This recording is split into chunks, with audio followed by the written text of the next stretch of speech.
So hello friends, welcome to POW academy. তো বন্ধুরা, তোমাদের জন্য নিয়ে চলে এসেছে WBSSC group C last minute suggestion, অর্থাৎ WBSSC গ্রুপ সির জন্য একটি important video, last minute suggestion. কেননা এই ভিডিওটি তোমরা পেয়ে যাচ্ছ 65টি গ্রুপ সির কমন প্রশ্ন, এবং তোমরা যারা যারা WBSSC গ্রুপ সি দেবে সেখানে জেনারেল অ্যাওয়ারনেসে 20তে 20 পাবে।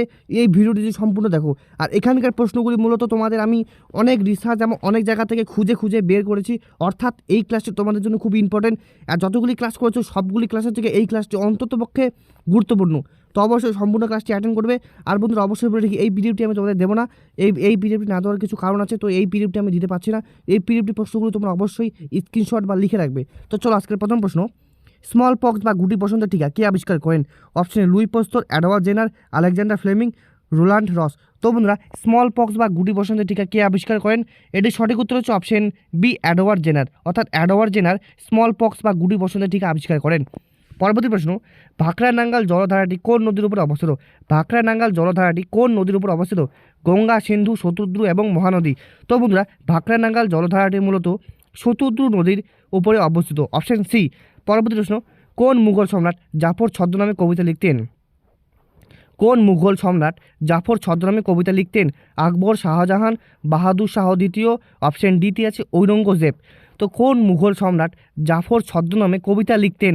তো বন্ধুরা, এটি সঠিক উত্তর হচ্ছে অপশন সি, বাহাদুর শাহ দ্বিতীয়। অর্থাৎ দ্বিতীয় বাহাদুর শাহ জাফর ছদ্মনামে কবিতা লিখতেন। চলো পরবর্তী প্রশ্নের দিকে যাব। আশা করি এই প্রশ্নটি তোমরা বুঝতে পারলে। তো পরবর্তী প্রশ্ন হলো, গণপরিষদ কর্তৃক ভারতের জাতীয় পতাকা কবে গ্রহণ করা হয়? গণপরিষদ কর্তৃক ভারতের জাতীয় পতাকা কবে গ্রহণ করা হয়? 15ই আগস্ট 1947, 26শে জানুয়ারি 1950, 22শে জুলাই 1947, 26শে নভেম্বর 1949। তো গণপরিষদ কর্তৃক ভারতের জাতীয় পতাকা, অপশন সি, 22শে জুলাই 1947 সালে গ্রহণ করা হয়। অর্থাৎ গণপরিষদ কর্তৃক ভারতের জাতীয় পতাকা 22শে জুলাই 1947 সালেই গ্রহণ করা হয়। পরবর্তী প্রশ্ন, মাতৃকালীন সুবিধা বা মেটারনিটি বেনিফিট অ্যাক্ট কবে পাস হয়? বা মাতৃকালীন সুবিধা আইন কবে পাস হয় তাহলে? অপশনে 1961, 1975, 1990, 2005। তো বন্ধুরা, মাতৃকালীন সুবিধা কবে পাস হয় বা মাতৃকালীন সুবিধা আইন মূলত অপশন এ 1961 সালে এই আইনটি পাস হয়, মাতৃকালীন সুবিধা আইন। পরবর্তী প্রশ্ন, জেন্ডার মেইনস্ট্রিমিং বলতে কী বোঝায়? অর্থাৎ জেন্ডার মেইনস্ট্রিমিং বলতে কী বোঝায়? অপশন এ শুধুমাত্র নারীদের উন্নয়ন, অপশন বিতে উন্নয়নের মূলধারায় লিঙ্গ সমতা আনা, অপশন সিতে পুরুষদের বিশেষ সুবিধা প্রদান, অপশন ডিতে কোনোটিও নয়। তো বন্ধুরা, জেন্ডার মেইনস্ট্রিমিং বলতে কী বোঝায়? এটি সঠিক উত্তর হচ্ছে অপশন বি, উন্নয়নের মূলধারায় লিঙ্গ সমতা আনাই জেন্ডার মেইনস্ট্রিমের অর্থ। অর্থাৎ জেন্ডার মেইনস্ট্রিমিং বলতে বোঝায় উন্নয়নের মূলধারায় লিঙ্গ সমতা আনা। তো আশা করি প্রশ্নটি বুঝতে পারলে। তো চলো পরবর্তী প্রশ্ন দিকে যাব। ভারতের বর্তমান রাষ্ট্রপতি দ্রৌপদী মুর্মু কততম রাষ্ট্রপতি? ভারতের বর্তমান রাষ্ট্রপতি দ্রৌপদী মুর্মু কততম রাষ্ট্রপতি? 13তম, 14তম, 15তম এবং 16তম। অর্থাৎ বর্তমান যে ভারতের রাষ্ট্রপতি আছেন দ্রৌপদী মুর্মু, তিনি কততম রাষ্ট্রপতি? এটার সঠিক উত্তর হচ্ছে অপশন সি, 15তম রাষ্ট্রপতি তিনি। তো বন্ধুরা, আশা করি তোমরা প্রশ্নটি বুঝতে পারলে। তো চলো পরবর্তী প্রশ্ন, সীমান্ত গান্ধী নামে কে পরিচিত? সীমান্ত গান্ধী নামে কে পরিচিত? Option A Mahatma Gandhi, Khan Abdul Gaffar Khan, option C Jawaharlal Nehru, option ডিতে সর্দার বল্লভভাই প্যাটেল। তো বন্ধুরা, সীমান্ত গান্ধী নামে কে পরিচিত? তো সীমান্ত গান্ধী নামে পরিচিত তিনি ছিলেন অপশন বি, খান আব্দুল খান। অর্থাৎ খান আব্দুল খান সীমান্ত গান্ধী নামে পরিচিত। তো বন্ধুরা, পরবর্তী প্রশ্ন, এনইপি 2020 অনুযায়ী 3 থেকে 18 বয়সী শিশুদের শিক্ষার অধিকার কততম সংশোধনীর দ্বারা নির্ধারিত? এনইপি 2020 অনুযায়ী 3 থেকে 18 বছর বয়সী শিশুদের শিক্ষার অধিকার মূলত কততম সংশোধনীর দ্বারা নির্ধারিত? অপশন এ 42তম, 44তম, 86তম এবং 91তম। তো কততম সংশোধনীর দ্বারা এটি নির্ধারিত? তো বন্ধুরা, এটি মূলত 86তম সংশোধনের দ্বারা নির্ধারিত। অর্থাৎ এনইপি 2020 অনুযায়ী 3 থেকে 18 বছর বয়সী শিশুদের শিক্ষার অধিকার মূলত 86তম সংবিধান সংশোধনের দ্বারা নির্ধারিত। চলো পরবর্তী প্রশ্ন, অপারেশন গঙ্গা কোন দেশের সাথে যুক্ত ছিল? অপারেশন গঙ্গা কোন দেশের সাথে যুক্ত ছিল? Afghanistan, Ukraine, Sudan, Israel. তো অপারেশন গঙ্গা কোন দেশের সাথে যুক্ত ছিল? এটি মূলত অপশন বি, ইউক্রেন। ইউক্রেন থেকে ভারতীয়দের ফিরিয়ে যে এনেছিল সেটি মূলত অপারেশন গঙ্গা নামে পরিচিত। চলো পরবর্তী প্রশ্ন দিকে যাব। সত্যজিৎ রায় কোন সিনেমাটি প্রথম মুক্তি পায়? সত্যজিৎ রায়ের কোন সিনেমাটি প্রথম মুক্তি পায়? অপরাজিতা, জলসাগর, পথের পাঁচালী, চারুলতা। তো সত্যজিৎ রায়ের কোন সিনেমাটি প্রথম মুক্তি পায়? এই চারটির মধ্যে কোন সিনেমাটি প্রথম মুক্তি পায়? তো বন্ধুরা সত্যজিৎ রায়ের মূলত অপশন সি পথের পাঁচালী সিনেমাটি প্রথম মুক্তি পায়। এটি কিন্তু একটি গুরুত্বপূর্ণ প্রশ্ন, তো অবশ্যই খাতা লিখে রাখবে। পরবর্তী প্রশ্ন, হলদিঘাটের যুদ্ধ কবে সংঘটিত হয়? হলদিঘাটের যুদ্ধ কবে সংঘটিত হয়? 1526, 1556, 1576 এবং 1761। তো হলদিঘাটের যুদ্ধ কবে সংঘটিত হয়? অপশনে 1526, 1556, 1576 এবং 1761। তো এটি সঠিক উত্তর হচ্ছে 1576 সালে হলদিঘাটের যুদ্ধ সংঘটিত হয়। পরবর্তী প্রশ্ন, ভারতের সর্বোচ্চ খেলাধুলার সম্মান কোনটি বা ভারতের সর্বোচ্চ ক্রীড়া সম্মান কোনটি? অর্জুন পুরস্কার, দ্রোণাচার্য পুরস্কার, মেজর ধ্যানচাঁদ খেলরত্ন পুরস্কার, অপশন ডিতে পদ্মশ্রী। তো ভারতের সর্বোচ্চ খেলাধুলার সম্মান বা ক্রীড়া সম্মান কোনটি? তো বন্ধুরা ভারতের সর্বোচ্চ খেলাধুলার সম্মান হলো option C major Dhyan Chand Khel Ratna পুরস্কার। ভারতের সর্বোচ্চ ক্রীড়া সম্মান অর্থাৎ ভারতের সর্বোচ্চ ক্রীড়া সম্মান সেটি মূলত option C major Dhyan Chand Khel Ratna পুরস্কার। পরবর্তী প্রশ্ন, কে কস্তুরঙ্গন কে ছিলেন?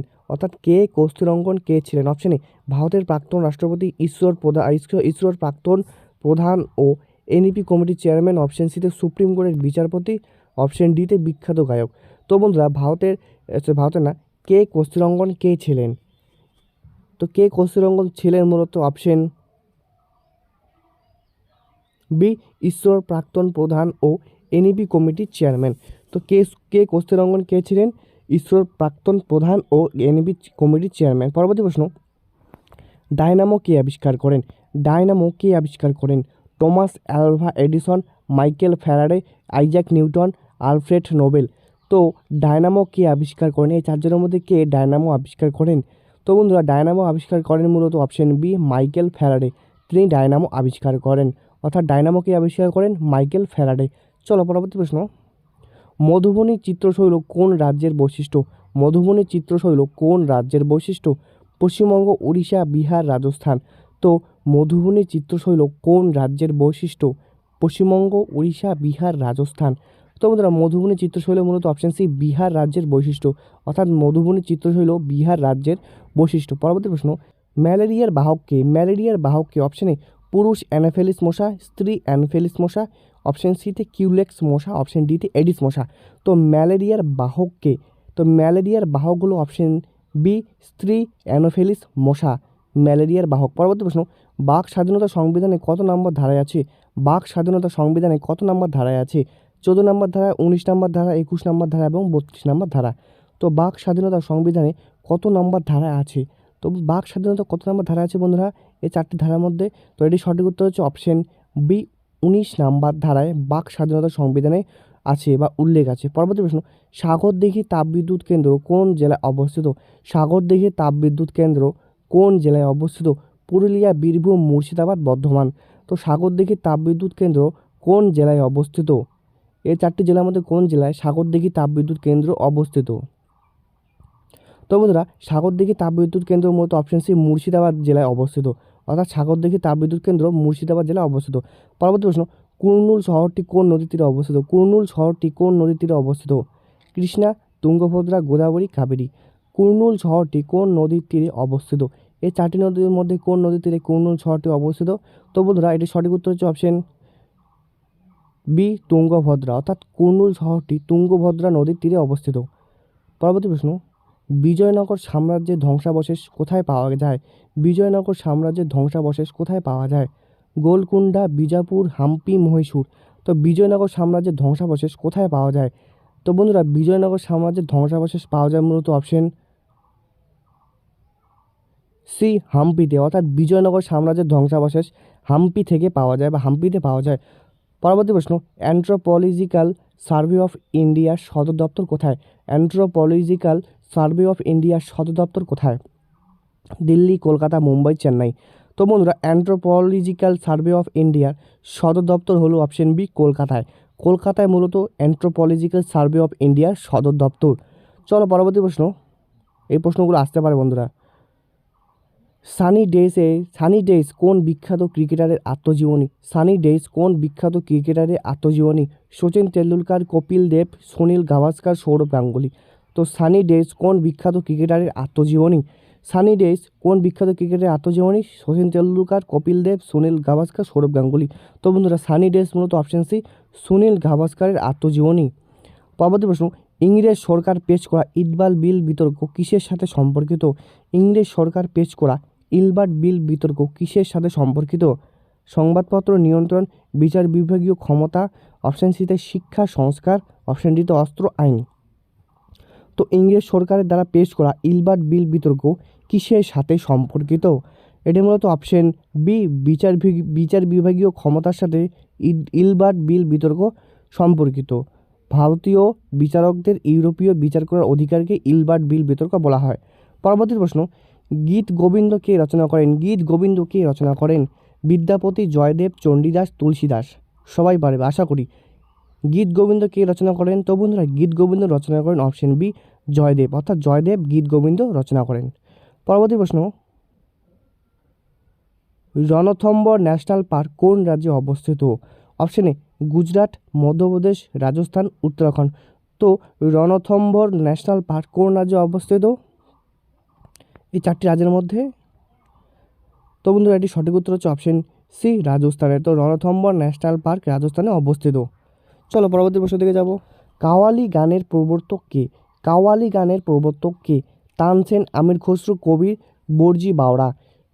কাওয়ালি গানের প্রবর্তক কে? তো কাওয়ালি গানের প্রবর্তক কে বন্ধুরা বলো? তো কাওয়ালি গানের প্রবর্তক কে? কাওয়ালি গানের প্রবর্তক হলো অপশন বি আমির খসরু, অর্থাৎ আমির খসরু ছিলেন কাওয়ালি গানের প্রবর্তক। পরবর্তী প্রশ্ন, দিন ও রাত হওয়ার মূল কারণ কি? দিন ও রাত হওয়ার মূল কারণ কি? বার্ষিক গতি, আবর্তন গতি, কক্ষপথের চ্যুতি, সূর্যের আকর্ষণ। তো দিন ও রাত হওয়ার মূল কারণ কি? দিন ও রাত হওয়ার মূল কারণ কি তাহলে বন্ধুরা? তো দিন ও রাত হওয়ার মূল কারণ অপশন বি আবর্তন গতি, অর্থাৎ আবর্তন গতির কারণে দিন ও রাত হয়। পরবর্তী প্রশ্ন, ভারতের বর্তমান রিজার্ভ ব্যাংকের গভর্নরের নাম কি? ভারতের বর্তমান রিজার্ভ ব্যাংকের গভর্নরের নাম কি? উজিত পাটেল, শক্তিকান্ত দাস, রঘুরাম রাজন, নির্মলা সীতারামন। তো ভারতের বর্তমান রিজার্ভ ব্যাংক গভর্নর কে, বা আরবিআইয়ের গভর্নর কে বর্তমানে? তিনি হচ্ছেন অপশন বি শক্তিকান্ত দাস। তিনি বর্তমানে আরবিআই গভর্নর অথবা রিজার্ভ ব্যাংকের গভর্নর। পরবর্তী প্রশ্ন, ভারতের গ্র্যান্ড ওল্ড ম্যান কাকে বলা হয়? ভারতের গ্র্যান্ড ওল্ড ম্যান কাকে বলা হয়? বাল গঙ্গাধর তিলক, দাদাভাই নৌরোজি, গোপালকৃষ্ণ গোখলে, লালা লাজপত রায়। তো ভারতের গ্র্যান্ড ওল্ড ম্যান কাকে বলা হয়? বাল গঙ্গাধর তিলক, দাদাভাই নৌরোজি, গোপালকৃষ্ণ গোখলে, লালা লাজপত রায়। তো বন্ধুরা ভারতের গ্র্যান্ড ওল্ড ম্যান বলা হয় অপশন বি দাদাভাই নৌরোজিকে ভারতের গ্র্যান্ড ওল্ড ম্যান বলা হয়। পরবর্তী প্রশ্ন, ভারতীয় সংবিধান দিবস কবে পালিত হয়, বা ভারতের সংবিধান দিবস কবে পালিত হয়? 15ই আগস্ট, 26শে জানুয়ারি, 26শে নভেম্বর, 2 অক্টোবর। তো ভারতীয় সংবিধান দিবস কবে পালিত হয়? তো ভারতীয় সংবিধান দিবস পালিত হয় মূলত অপশন সি 26শে নভেম্বর, অর্থাৎ ভারতীয় সংবিধান দিবস 26শে নভেম্বর পালিত হয়। কেন পালিত হয় তোমার বলো তো বন্ধুরা? পরবর্তী প্রশ্ন, নীল বিপ্লব নিচের কোনটির সাথে সম্পর্কিত? নীল বিপ্লব নিচের কোনটির সাথে সম্পর্কিত? কৃষি উৎপাদন, দুগ্ধ উৎপাদন, মৎস্য উৎপাদন, তৈলবীজ উৎপাদন। তো নীল বিপ্লব নিচের কোনটির সাথে সম্পর্কিত? এই চারটির মধ্যে কোনটির সাথে নীল বিপ্লব সম্পর্কিত? তো নীল বিপ্লব মূলত অপশন সি মৎস্য উৎপাদনের সাথে সম্পর্কিত, অর্থাৎ নীল বিপ্লব মৎস্য উৎপাদনের সাথে সম্পর্কিত। পরবর্তী প্রশ্ন, চোখে লেন্সের পেছনে যে সংবেদনশীল পর্দা থাকে তাকে কি বলে? চোখের লেন্সের পেছনে যে সংবেদনশীল পর্দা থাকে তাকে কি বলে? Cornea, iris, retina, sclera. তো চোখের লেন্সের পেছনে সংবেদনশীল পর্দা থাকে তাকে কি বলে? কর্নিয়া, আইরিস, রেটিনা এবং স্পেক্লেরা। তো কি হবে এটি সঠিক উত্তর? তো বন্ধুরা চোখের লেন্সের পেছনে যে সংবেদনশীল পর্দা থাকে তাকে রেটিনা বলে, তাকে রেটিনা বলা হয়। পরবর্তী প্রশ্ন, কে ইন্ডিয়ান ন্যাশনাল কনফারেন্স প্রতিষ্ঠা করেছিলেন? কে ইন্ডিয়ান ন্যাশনাল কনফারেন্স প্রতিষ্ঠা করেছিলেন? সুরেন্দ্রনাথ ব্যানার্জি, উমেশচন্দ্র বন্দ্যোপাধ্যায়, দাদাভাই নৌরোজি, অ্যালান অ্যাক্টিভিয়ান হিউম। তো কে ইন্ডিয়ান ন্যাশনাল কনফারেন্স প্রতিষ্ঠা করেছিলেন? অপশন এ সুরেন্দ্রনাথ ব্যানার্জি, তিনি ইন্ডিয়ান ন্যাশনাল কনফারেন্স প্রতিষ্ঠা করেছিলেন। পরবর্তী প্রশ্ন থেকে যাব, ভারতের মূল ভূখণ্ডের উপকূল রেখার দৈর্ঘ্য কত? ভারতের মূল ভূখণ্ডের উপকূল দৈর্ঘ্যের বা উপকূল রেখার দৈর্ঘ্য কত? 5000 কিমি, 6100 কিমি, 7516 কিমি এবং 8000 কিমি। তো ভারতের মূল ভূখণ্ডের উপকূল রেখার দৈর্ঘ্য কত? তো তো ভারতের মূল ভূখণ্ডের উপকূল রেখার দৈর্ঘ্য 6100 কিমি। পরবর্তী প্রশ্ন, সত্যজিৎ রায় কত সালে অস্কার পুরস্কার পান? সত্যজিৎ রায় কত সালে অস্কার পুরস্কার পান? 1990 সালে, 1991 সালে, 1992 সালে, 1994 সালে। তো সত্যজিৎ রায় কত সালে অস্কার পুরস্কার পান? তো বন্ধুরা, সত্যজিৎ রায় অপশন সি 1992 সালে অস্কার পুরস্কার পান। পরবর্তী প্রশ্ন, এনইপি 2020 অনুযায়ী কোন বিষয়টির উপর সবচেয়ে বেশি গুরুত্ব দেওয়া হয়েছে? মুখস্থবিদ্যা, পরীক্ষাভিত্তিক মূল্যায়ন, সামগ্রিক ও বহুমুখী শিক্ষা, অপশন ডি শুধুমাত্র ইংরেজি শিক্ষা। তো এনইপি 2020 অনুযায়ী কোন বিষয়টির উপর সবচেয়ে বেশি গুরুত্ব দেওয়া হয়েছে? এটির সঠিক উত্তর হচ্ছে অপশন সি সামগ্রিক ও বহুমুখী শিক্ষার উপর গুরুত্ব দেওয়া হয়েছে এনইপি 2020 অনুযায়ী এই বিষয়টির উপর। 10 সালা বন্দোবস্ত কবে এবং কে চালু করেন? 10 সালা বন্দোবস্ত কবে এবং কে চালু করেন? 10 সালা বানানটা একটু দেখে নেবে, একটু ভুল আছে। অপশন এ 1773 সালে ওয়ারেন হেস্টিংস, অপশন বিতে 1790 সালে লর্ড কর্নওয়ালিস, অপশন সিতে 1800 সালে লর্ড ওয়েলেসলি এবং 1813 সালে লর্ড হেস্টিংস। তো 10 সালা বন্দোবস্ত কবে এবং কে চালু করেন? 10 সালা বন্দোবস্ত কবে এবং কে চালু করেন? 10 সালা বন্দোবস্ত মূলত অপশন, তো তাহলে বন্ধুরা 10 সালা বন্দোবস্ত কে চালু করেন এবং কবে চালু করেন? তো এটি সঠিক উত্তর হচ্ছে অপশন বি 1790 সালে লর্ড কর্নওয়ালিস 10 সালা বন্দোবস্ত চালু করেন, অর্থাৎ 1790 সালে লর্ড কর্নওয়ালিস 10 সালা বন্দোবস্ত চালু করেন। এটি একটি গুরুত্বপূর্ণ প্রশ্ন, তো অবশ্যই স্ক্রিনশট বা খাতা লিখে রাখবে। পরবর্তী প্রশ্ন, খানুয়ার যুদ্ধে বাবরের প্রধান প্রতিপক্ষ কে ছিলেন? খানুয়ার যুদ্ধে বাবরের প্রধান প্রতিপক্ষ কে ছিলেন? ইব্রাহিম লোদি, রানা সাংক, হিমু মেদিনী রায়। খানুয়ার যুদ্ধে বাবরের প্রধান প্রতিপক্ষ কে ছিলেন? খানুয়ার যুদ্ধে অর্থাৎ, তো খানুয়ার যুদ্ধে বাবরের প্রধান প্রতিপক্ষ ছিলেন হচ্ছে অপশন বি রানা সাংক, অর্থাৎ খানুয়ার যুদ্ধে বাবরের প্রধান প্রতিপক্ষ ছিলেন অপশন বি রানা সাংক। পরবর্তী প্রশ্ন, একটি গুরুত্বপূর্ণ প্রশ্ন, জেপিইজি সম্পূর্ণ নাম কি? অর্থাৎ 2017 সালে যখন পরীক্ষাটি হয়েছিল তখন পিএনজির এসেছিল, তো এই পরীক্ষায় জেপিইজিও আসতে পারে। Option joint photographic expert group, option B joint programme exit group, option C junior photographic edit group, option D joint photo entry group. তো জেপিইজির সম্পূর্ণ নাম কি? জেপিইজি সম্পূর্ণ নাম হচ্ছে option A joint photographic expert group. পরবর্তী প্রশ্ন, পলিন্টোলজি নিচের কোনটি বিষয় নিয়ে অধ্যয়ন করে? পলিন্টোলজি নিচের কোনটি বিষয় নিয়ে অধ্যয়ন করে? পাখি, উদ্ভিদ, জীবাশ্ম, মাটির গঠন। পলিন্টোলজি নিচের কোনটির বিষয় নিয়ে অধ্যয়ন করে? অপশন সি জীবাশ্ম বা ফসিল, অর্থাৎ পলিন্টোলজি নিচের জীবাশ্ম বিষয়টি নিয়ে অধ্যয়ন করে। আন্তর্জাতিক যোগ দিবস কবে পালন করা হয়? আন্তর্জাতিক যোগ দিবস কবে পালন করা হয়? 5 জুন, 21 জুন, 1 জুলাই, 15 আগস্ট। তো আন্তর্জাতিক যোগ দিবস অপশন বি 21 জুন পালন করা হয়। পরবর্তী প্রশ্ন, ধরিত্রী দিবস কবে পালন করা হয়? Option A 22 March, 22 April, 5 June, 16 September. তো ধরিত্রী দিবস কবে পালন করা হয় বা আর্থ ডে কবে পালন করা হয়? তো বন্ধুরা, ধরিত্রী দিবস অপশন বি 22 এপ্রিল পালন করা হয়। পরবর্তী প্রশ্ন, Vikram Sarabhai space research centre ভারতের কোন রাজ্যে অবস্থিত? Vikram Sarabhai space research centre ভারতের কোন রাজ্যে অবস্থিত? অন্ধ্রপ্রদেশ, কর্ণাটক, কেরালা, তামিলনাড়ু। তো Vikram Sarabhai space research centre ভারতের যে রাজ্যে অবস্থিত সেটি হচ্ছে অপশান সি কেরালা রাজ্যের তিরুবনন্তপুরমে Vikram Sarabhai space research centre অবস্থিত। পরবর্তী প্রশ্ন, ইলোরা গুহাচিত্র কোন রাজ্যে অবস্থিত? ইলোরা গুহাচিত্র কোন রাজ্যে অবস্থিত? মধ্যপ্রদেশ, রাজস্থান, মহারাষ্ট্র, গুজরাট। ইলোরা গুহাচিত্র কোন রাজ্যে অবস্থিত? মধ্যপ্রদেশ, রাজস্থান, মহারাষ্ট্র, গুজরাট। এর সঠিক উত্তর হচ্ছে অপশন সি মহারাষ্ট্রে ইলোরা গুহাচিত্র অবস্থিত। পরবর্তী প্রশ্ন, কোন সুলতান রাজিয়া সুলতানের পিতা ছিলেন? অর্থাৎ রাজিয়া সুলতানার পিতা কে ছিলেন? কুতুবুদ্দিন আইবক, ইলতুৎমিশ, বলবন, আলাউদ্দিন খিলজি।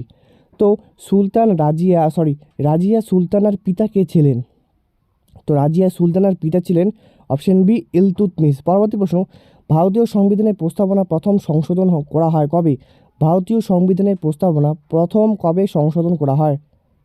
1951 সালে, 1976 সালে, 1978 সালে, এবং 1992 সালে। তো ভারতীয় সংবিধানের প্রস্তাবনা প্রথম কবে সংশোধন করা হয়? অপশন বি 1976 সালে 42তম সংবিধান সংশোধনের মাধ্যমে ভারতীয় সংবিধানের প্রস্তাবনা প্রথম সংশোধন করা হয়। পরবর্তী প্রশ্ন, এ প্যাসেজ টু ইংল্যান্ড বইটির লেখক কে? এ প্যাসেজ টু ইংল্যান্ড বইটির লেখক কে? E.M. Forster, Nirad C Chaudhuri, Khushwant Singh, B.S. Naipaul. A passage to England বইটির লেখক কে? এ প্যাসেজ টু ইংল্যান্ড বইটির লেখক হচ্ছে option B Nirad C Chaudhuri. পরবর্তী প্রশ্ন, কোষের ভিতরে প্রোটিন সংশ্লেষ করতে সাহায্য করে কোনটি? কোষের ভিতরে প্রোটিন সংশ্লেষ করতে সাহায্য করে কোনটি? Mitochondria, ribosome, Golgi body, lysosome.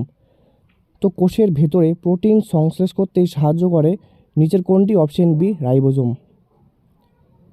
NEP 2020 অনুযায়ী শিক্ষার্থীদের জন্য নতুন কার্ডটি চালু করার কথা বলা হয়েছে। এনইপি 2020 অনুযায়ী শিক্ষার্থীদের জন্য নতুন কোন কার্ডটি চালু করার কথা বলা হয়েছে?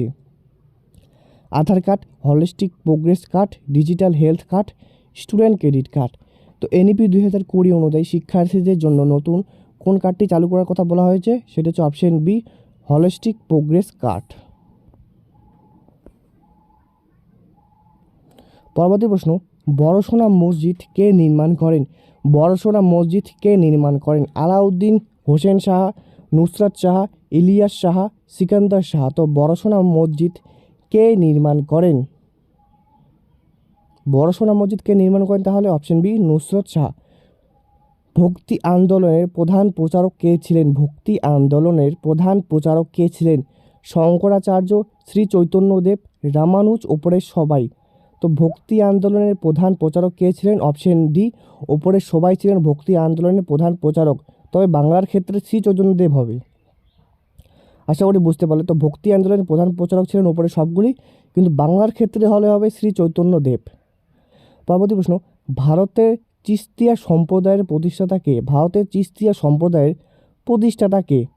নিজামুদ্দিন আউলিয়া, মঈনুদ্দিন চিস্তি, সেলিম চিস্তি, কুতুবুদ্দিন বখতিয়ার কাকি। ভারতের চিস্তিয়া সম্প্রদায়ের প্রতিষ্ঠাতা কে? তো ভারতের চিস্তিয়া সম্প্রদায়ের প্রতিষ্ঠাতা হলো অপশন বি মঈনুদ্দিন চিস্তি। পরবর্তী প্রশ্ন, মাজুলি দ্বীপ কোন রাজ্যে অবস্থিত? মাজুলি দ্বীপ কোন রাজ্যে অবস্থিত? পশ্চিমবঙ্গ, অসম, উড়িষ্যা, মণিপুর। তো মাজুলি দ্বীপ অপশন বি অসম রাজ্যে অবস্থিত। পরবর্তী প্রশ্ন, দামোদর উপত্যকা পরিকল্পনা কত সালে গঠিত হয়? দামোদর উপত্যকা পরিকল্পনা বা ডিভিসি কত সালে গঠিত হয়? 1945, 1948, 1950, 1952। তো দামোদর উপত্যকা পরিকল্পনা বা ডিভিসি কত সালে গঠিত হয়? এটি সঠিক উত্তর হচ্ছে অপশন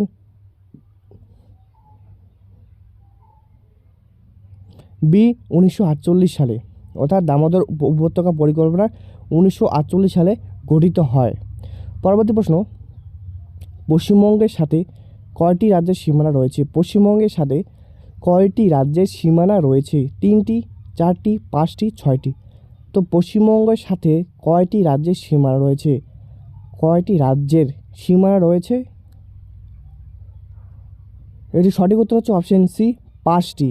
উড়িষ্যা, ঝাড়খণ্ড, বিহার, সিকিম, অসম। অর্থাৎ পশ্চিমবঙ্গের সাথে এই 5টি রাজ্যের সীমানা রয়েছে। পরবর্তী প্রশ্ন, প্রস্তাবনায় সমাজতান্ত্রিক ও ধর্মনিরপেক্ষ শব্দ দুটি কততম সংবিধান সংশোধনীতে যুক্ত করা হয়? আগের প্রশ্নটি ছিল। তো এটি প্রশ্ন হলো, প্রস্তাবনায় সমাজতান্ত্রিক ও ধর্মনিরপেক্ষ শব্দ দুটি কততম সংশোধনী দ্বারা যুক্ত করা হয়? 42তম, 44তম, 52তম এবং 73তম। তো প্রস্তাবনায় সমাজতান্ত্রিক ও ধর্মনিরপেক্ষ শব্দটি কবে যুক্ত করা হয়? অপশন এ 42তম সংবিধান সংশোধনের মাধ্যমে এই সমাজতান্ত্রিক ধর্মনিরপেক্ষ শব্দ দুটি সংবিধানে যোগ করা হয়। ভারতের কতবার জাতীয় আর্থিক জরুরি জারি করা হয়েছিল? ভারতের কতবার জাতীয় আর্থিক জরুরি অবস্থা জারি করা হয়েছিল? একবার, দুইবার, তিনবার, একবারও নয়। তো বন্ধুরা, ভারতের কতবার জাতীয় আর্থিক জরুরি ব্যবস্থা জারি করা হয়েছিল? মূলত এটি অপশন ডি উত্তর হবে, কারণ এখনও পর্যন্ত ভারতে কোনোবারের জন্য আর্থিক জরুরি অবস্থা জারি করা হয়নি। অর্থাৎ এটি সঠিক উত্তর হচ্ছে অপশন ডি, একবারও নয়। পরবর্তী প্রশ্ন, যামিনী রায় কোন চিত্রের শিল্পের জন্য বিখ্যাত ছিলেন? যামিনী রায় কোন চিত্রশিল্পের জন্য বিখ্যাত ছিলেন? পাহাড়ি চিত্র, পটচিত্র বা লোকশিল্প, মডার্ন আর্ট, মুঘল আর্ট। তো যামিনী রায় কোন চিত্রশিল্পের জন্য বিখ্যাত ছিলেন? অপশন বি পটচিত্র বা লোকশিল্পের জন্য যামিনী রায় বিখ্যাত ছিলেন, অর্থাৎ পটচিত্রের জন্য। পরবর্তী প্রশ্ন, ভারতের বর্তমান গণসংস্কৃতির প্রধান মাধ্যম কি? ভারতের যে বর্তমান গণসংস্কৃতির প্রধান মাধ্যম কি? খবরের কাগজ, সোশ্যাল মিডিয়া ও টেলিভিশন। অপশন সি রেডিও, যাত্রা। তো বন্ধুরা, ভারতের বর্তমান গণসংস্কৃতির প্রধান মাধ্যম হলো অপশন বি সোশ্যাল মিডিয়া ও টেলিভিশন।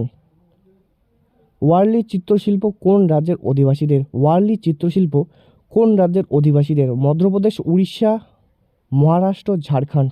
তো ওয়ার্লি চিত্রশিল্প কোন রাজ্যের অধিবাসীদের? মধ্যপ্রদেশ, মহারাষ্ট্র, উড়িষ্যা, ঝাড়খণ্ড। তো ওয়ার্লি চিত্রশিল্প মূলত অপশন বি মহারাষ্ট্র, অর্থাৎ ওয়ার্লি চিত্রশিল্প মহারাষ্ট্র রাজ্যের অধিবাসীদের। পরবর্তী প্রশ্ন, ভারতের একমাত্র ভাসমান জাতীয় উদ্যান কোনটি? ভারতের একমাত্র ভাসমান জাতীয় উদ্যান কোনটি? Cable Lamjao, Kanha, Jim Corbett, Sundarban. ভারতের একমাত্র ভাসমান জাতীয় উদ্যান কোনটি? এটি হচ্ছে অপশন এ কেবুল লামজাও, অর্থাৎ ভারতের একমাত্র ভাসমান জাতীয় উদ্যান হলো অপশন এ কেবুল লামজাও, যেটি মূলত মণিপুরে অবস্থিত। তো চলো পরবর্তী প্রশ্নের দিকে যাব। ভারতের কোন শহরকে ইলেকট্রনিক সিটি বলা হয়? ভারতের কোন শহরকে ইলেকট্রনিক সিটি বলা হয়? হায়দ্রাবাদ, মুম্বাই, বেঙ্গালুরু, গুরগাম। তো ভারতের কোন শহরকে ইলেকট্রনিক সিটি বলা হয়? ভারতের যে শহরকে ইলেকট্রনিক সিটি বলা হয় সেটি মূলত অপশন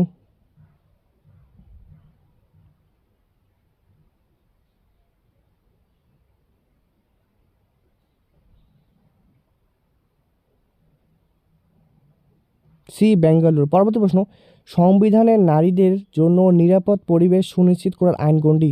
সংবিধানে নারীদের জন্য নিরাপদ পরিবেশ সুনিশ্চিত করার আইন কোনটি? পক্সকো, পস, গার্হস্থ্য হিংসা আইন, নির্ভয়া আইন। তো এটি সঠিক উত্তর হচ্ছে অপশন বি পস আইন, 2013 সালে। পরবর্তী প্রশ্ন, ভারতের বর্তমান সিডিএসকে? ভারতের বর্তমান সিডিএসকে? বিপিন রাওয়াত, অনিল চৌহান, মনোজ পাণ্ডে, ভি আর চৌধুরী। তো বন্ধুরা, ভারতের বর্তমান সিডিএস হলো অপশন বি অনিল চৌহান, অর্থাৎ ভারতের বর্তমান সিডিএস অনিল চৌহান। আর ভারতের সর্বপ্রথম সিডিএস কে ছিলেন? তো বন্ধুরা, আজকের ভিডিও এতটুকুই, এবং আগামীকালের জন্য তোমাদের শুভেচ্ছা। আগামীকাল যেন WBSSC গ্রুপ সি পরীক্ষাটা তোমাদের খুব ভালো হয় এটাই চাইবো। আর আমার যতটুকু সাধ্য ছিল, তোমাদের এতদিন থেকে ক্লাস যে করাচ্ছি গ্রুপ সি, আমার এতটুকুই সাধ্য ছিল। আশা করি তোমাদের আমার প্রচেষ্টা ভালো লেগেছে। তো অবশ্যই বন্ধুরা, ভিডিওটিকে লাইক করে নাও, চ্যানেলটিকে সাবস্ক্রাইব করে নাও এবং টেলিগ্রামে যুক্ত হয়ে নাও। তো বন্ধুরা, আশা রাখবো তোমাদের জার্নিটা ভালো হবে। তো বাই বাই।